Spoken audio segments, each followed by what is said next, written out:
I'm Robin Moreno for Howdini.com. If you're a stay-at-home mom trying to rejoin the workforce, this is definitely a challenging time.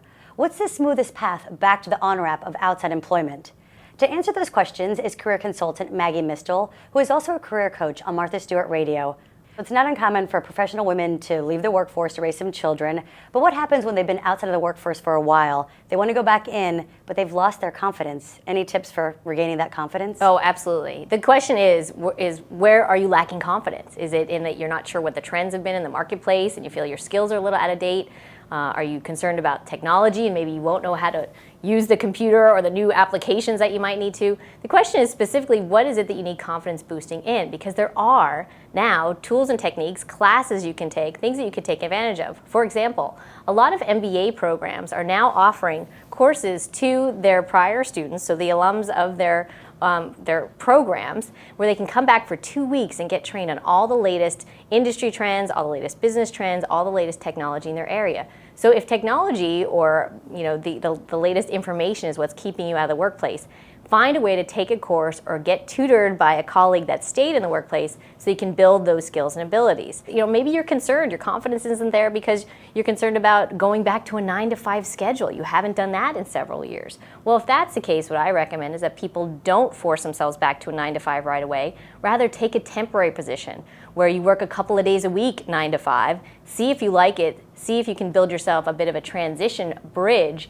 back as opposed to going from one lifestyle to another. Okay, so when women are ready to make their resumes, they sit down, they realize, you know what, there's a big gap in my resume. What can they do about that? And are employers sort of empathetic about women who's been outside of the workforce for a while? The companies that are most sympathetic, Robin, to working moms are the ones that make the 100 best companies list for working moms put out by Working Mother magazine. So you can actually go to the Working Mother magazine website and see that list year in and year out and see all the new perks that companies are using to attract moms back from being stay-at-home.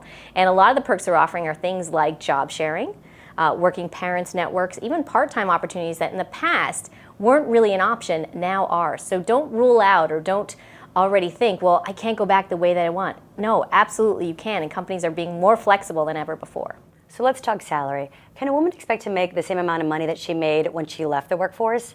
And, if not, should she be expected to take a cut in pay? That's such a female thing to ask. I don't mean against you, but as women, negotiating salary is one of the things that we don't do well.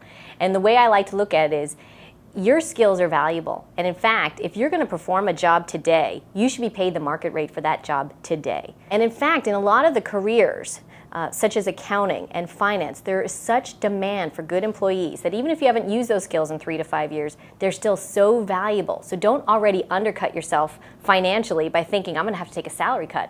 In fact, you may come back making much more than you did when you left. So what about a woman who's looking for a job that is totally different than the job she held before? Should she expect to just start at the bottom? No, and that's what goes back to transferable skills, right? So don't think that you have to start at the bottom. What you do need to do, though, is define, well, what is it that I want to go back into doing? And again, I always like to start with what you're passionate about. So if you're saying as a mom, well, gosh, I know I'm passionate about my kids, but other than that, I don't know, I can't remember. So I like to say is to think of a time of ecstatic engagement. And a time of ecstatic engagement is a time when you felt your best, your happiest, you're doing something that you love doing, and you lost all track of time. Thank you so much, Maggie Mistal. Smart advice for women looking to get back into the workforce. Thanks, Robin. I'm Robin Moreno for Howdini.com.